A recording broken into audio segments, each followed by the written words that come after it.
let's move on out of the Mayo and let's add a little sun.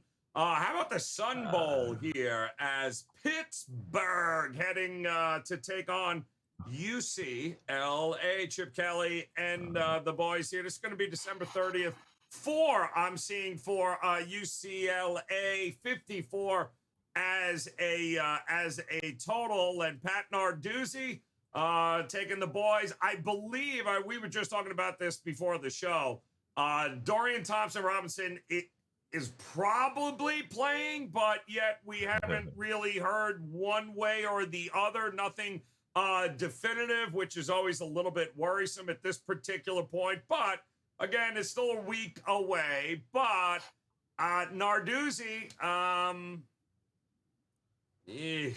up and down, although he did beat Miami, Jimmy, and made me some money there this year when everyone thought Miami, every game down the stretch, they were somehow going to turn it around with that fraud. But that's a different story. Narduzzi, Slovis, who's the quarterback? They can run. UCLA's defense has been the weakest part of them. But is there any way you can even bet on UCLA without knowing whether Dorian's playing?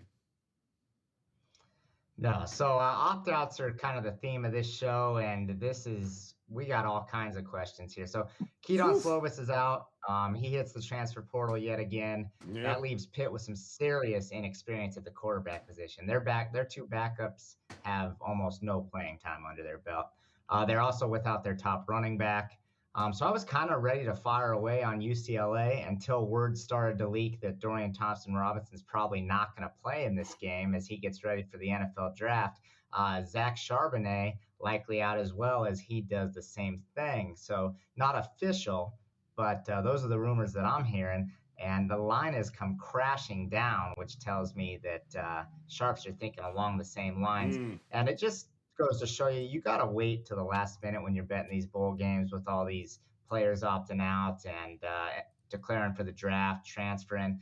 We really have to throw out, I think, all the offensive stats from both of these teams, given Slovis is gone and I don't think Robinson's playing.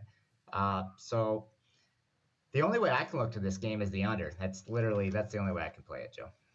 Yeah, we're hearing some things that Charbonneau and Robinson should be going, but the defensive Pitt is missing a few guys. Patty, I believe, Nick Patty is the backup for Pittsburgh. At least he's a senior. At least he's got some experience here. But this is another one of those situations, Brian Leonard, where if UCLA and Chip Kelly are up 14-0, how in the hell is Pittsburgh coming back in this one? And that's really the big problem here, isn't it? Yeah, a real tough game to handicap. If you're UCLA, they've got a lot of people who are changing their teams, and they want to go play at UCLA. They want to be quarterback at UCLA. Yeah. UCLA is about to go to the Big Ten. UCLA's bowl game is in El Paso, Texas. Yeah. Do they want to be in El Paso, Texas? Now I know Pittsburgh does, only because it's not Pittsburgh. If Marco was on the show, Marco would have got a kick out of that. Yes. No, but I heard the drums. I heard the drums. Like I do from Cleveland. I know a little bit about Pittsburgh. They're excited. They get to go down to Texas, get to play a little bit, see what they've got for next season. I'm not really sure how much UCLA wants to be here. Based on that, that's the only way I would look at this. But and Jimmy made a good point about we don't know who's going to play. You don't know to the last minute. I would take the points right now with Pittsburgh, and later on deal if decide if you want to keep it or play the other way back. But based on who's going to play, but I don't think you're going to get a worse line if you take Pittsburgh now plus the 4. That's probably best line we'll see. Yeah, no, absolutely. You also have a story that came out that Oregon, Bo Nix agreed he's coming back, and immediately, apparently, the number 3 recruit in the country decommitted from Oregon, and he's heading to UCLA as a quarterback to play with Chip Kelly. The kid's name is Dante Moore. So, hey, that position is going to be available for UCLA. That's an open competition next year. If Dorian doesn't go there, Tony Finn, then there's going to be somebody in that under center is going to want that job next year. It'll be interesting to see what we get from UCLA in this matchup.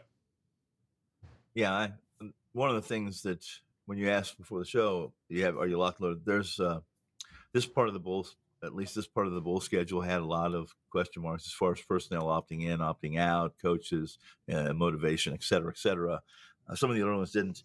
And I do have some I do have some bowl games still locked up. The later ones where you have players, coaches, student bodies that are competing for a spot, in that final game, that championship game, as you mentioned. And this game is not one of them. I've always had an issue with Chip Kelly and trusting him and what he says in comparison, or at least in relationship to what he does. And if it's for me, this game was a really simple handicap, and that was Dorian in, I'm in. No, Dorian. No way. What happens to this line if Dorian Smith says, "Yeah, me and Charbonneau, we're in, Jimmy"? Are we looking at what? Back to a touchdown? I mean, what happens if Dorian says, "Yep, I'm in, I'm good. We're coming back. We're going to win one last game here"? Oh yeah, money comes pouring in on UCLA, and you'll see the total will shoot up because the quarterback position, the cupboard is bare in Pitt, man. So yeah, get ready here, guys, because get ready to act here. You can hedge it going early, but once that one way or the other comes in, there's going to be some movement in that game.